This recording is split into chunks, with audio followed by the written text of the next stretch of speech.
Reci robovima mojim da govore samo lijepe riječi. Minhen.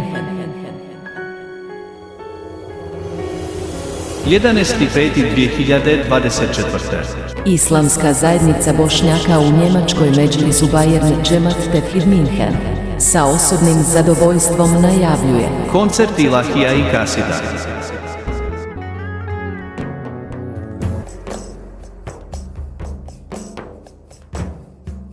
Mjesto održavanja je Kirchenplatz 1H. Obezbidite vaše karte na vrijeme. Subota 11.5.2024. u 20 sati. Karte su puštene u prodaju. Koncert Ilahija i Kasida. Dobro nam došli. Ilkomen. Hoş geldin.